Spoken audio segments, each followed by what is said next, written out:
हो रहा है। और एक पत्रकार ने उनसे पूछा भी आपके टाइम में घोटाले बहुत हुए हैं, तो उन्होंने कहा घोटालों के बगैर सरकार चलती है क्या। और जिस तरह से नीरज शर्मा जी ने कहा है फरीदाबाद वालों ने, भैया मेरिट का तो मेरे को पता नहीं, 2 लाख नौकरियां देंगे और 2,000 नौकरी हमारे बांटे आएंगी, 50-50 से वोट डालो और एक नौकरी पाओ, और जो झोला भरेगा तो उसको हम ज्यादा दे देंगे। झोला का मतलब आप समझ गए, झोले से का मतलब रुपए से जो झोला भरेगा। तो इससे साफ साफ जाहिर होता है इनके एमएलए से तो इनके टाइम में भर्तियां कैसी हुई हैं, इनके टाइम में एक क्षेत्र विशेष ठीक है, ठीक है, रामराज जी इसका जवाब ले लेता हूं। रोड साहब बहुत जल्दी से, छोटा सा काउंटर, बहुत छोटा।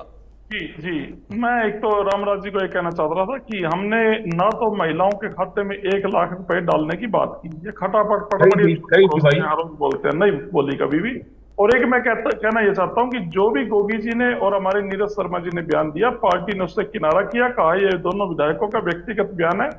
और उन्होंने देखिए इस बात बहुत बारीक अंतर है दोनों बातों में। 2 लाख रिक्तियां अभी प्रदेश में पड़ी हुई हैं, इन्होंने उन रिक्तियों को नहीं भरा।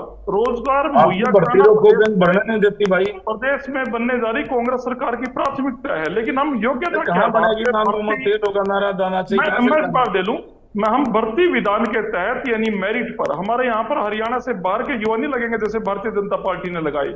और बिना खर्चे और बिना पर्चे की बात करने वालों का एसएस बोर्ड का चेयरमैन भारत भूषण भारती रंगा तो पकड़ा गया, एचपीएससी का सेक्रेटरी पकड़ा गया नोटबंदी अटैची के साथ। जैसे ये झूठ है, बिल्कुल इस बात पे मैं राजनीति छोड़ दूंगा अगर ये झूठ है। मैं अखबारों की कटिंग आपको भेज देता हूँ। अगर आपको ये नहीं पता शर्मा जी तो आपको डिबेट में नहीं आना चाहिए और आपको जीने का भी कोई अधिकार नहीं है।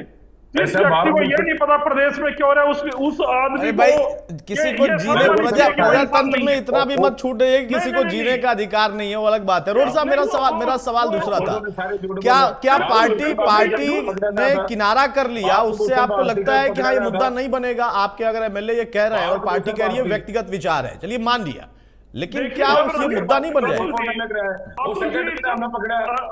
रामराज जी बोलने दीजिए, एक मिनट, रोड साहब बोल रहे हैं।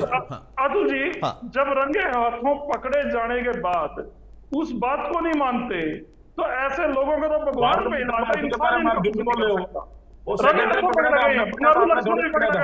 अच्छा मैं विषय पे आता हूँ, मैं डिबेट को दाएं बाएं नहीं ले जाना चाह रहा, मैं विषय पे आता हूँ। इस पे हम कर चुके हैं, आप माने ना माने ये सबको पता है। मैं एक बात और बताना चाहता हूँ जल्दी से, रोड साहब जल्दी से। अभी हाँ अतुल जी, चीफ मिनिस्टर की बात चल रही थी, हमने अपनी बात बताई। नरेंद्र मोदी जी देश में आज भारतीय जनता पार्टी के सबसे बड़े नेता हैं। उन्होंने नायब सिंह सैनी का नाम अपने मुंह से डिक्लेयर किया कि भारतीय जनता पार्टी के हरियाणा के मुख्यमंत्री अगर 2024 में बनेंगे तो नायब सिंह सैनी होंगे। ये मोदी जी की कहावत है। वैसे तो इनकी सरकार नहीं आ रही, लेकिन उन्होंने बोल दिया।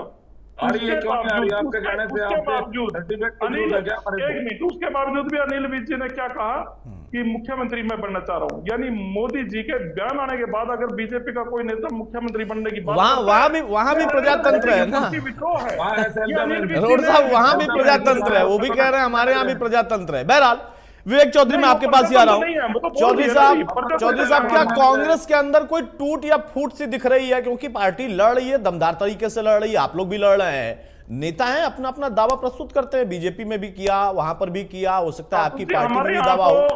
चौधरी साहब आऊंगा, रोड साहब आऊंगा सर, एक एक करके प्लीज। हो गया सुरेश रोड साहब, हो गया। हाँ चौधरी साहब, विवेक चौधरी चुप कराएंगे तभी बोल पाएंगे ना। बोलिए चुप है तो भाई कहीं ना कहीं आज संविधान की जो धज्जियां उड़ाने वाले लोग थे, आज वो लोग संविधान का जिक्र करते हैं।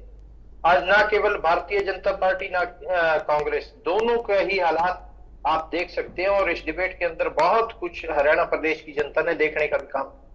जब भारतीय जनता पार्टी के प्रवक्ता ये बता रहे थे कि कांग्रेस के कौन से नेता, तो उनके जुबान से एक अपने ही नेता जो भारतीय जनता पार्टी के अंदर गुट है, उनका भी नाम निकल गया, कैप्टन अभिमन्यु। आज भारतीय जनता पार्टी के जो गुट है, सुन लीजिए भाई साहब, शर्मा जी सुन लीजिए, बीच में नहीं, सुन लीजिए। हो जाता है, स्लिप ऑफ टंग हो जाता है कई बार, स्लिप ऑफ टंग बहुत बार हो जाता है, मैं वही बताने का काम कर रहा हूँ। आज कहीं ना कहीं ये सच्चाई कहते हैं ना निकल जाती है, वो सच्चाई निकल के आई है। आज चाहे कैप्टन अभिमन्यु हो, चाहे ओपी धनखड़ हो, सुन लीजिए, ऐसे बात ना कीजिए, सुन लीजिए, अपनी बारी में बोलिए। आपने कुछ भी बोला, आपने सुनने का काम किया, बीच में नहीं बोलने दूंगा। मेरे को मैं धमका धमका नहीं रहा, मैं धमका रहा है क्या? करना चाहते मैं तेरी बात का जवाब दे रहा हूँ, धमका रहा है क्या मेरे को? धमकी दे रहा है क्या? अरे भाई रामराजी जी ऐसे नहीं, वो अपनी बात रख रहे हैं, धमकी कोई नहीं दे रहा है यहाँ पर, चर्चा हो रही है। रामराजी जी, अरे शर्मा जी एक मिनट भाई, उनको बोलने दीजिए, उनकी बारी में आप मत बोलिए, बोलिए। ये कोई तरीका थोड़ी है बीच में बोलिए, अगर मानना चाहते हैं रोक दिया, मैंने रोक दिया, आप बोलिए, चौधरी साहब बोलिए आप। आज कहीं ना कहीं चाहे कैप्टन अभिमन्यु का इन्होंने नाम लिया, चाहे ओपी धनखड़ का हम जिक्र करें, चाहे अनिल विज का जिक्र करें, चाहे कृष्णपाल गुर्जर का जिक्र करें, चाहे रामविलास शर्मा का जिक्र करें, बहुत लंबी चौड़ी आज एक लिस्ट है, चाहे राव इंद्रजीत जी का जिक्र करें, तमाम नेता एक ग्रुप बने हुए बीजेपी के अंदर। आज यही हालात कांग्रेस के भी है। कांग्रेस के 3 नाम तो गिना दिए, और 3 नाम गिनाने के बाद सुरजेवाला जी ने एक बात कही कि बाकी का हाईकमान डिसाइड करेंगे। रोड साहब यहां कह रहे हैं कि विधायकों की सलाह लेके करें।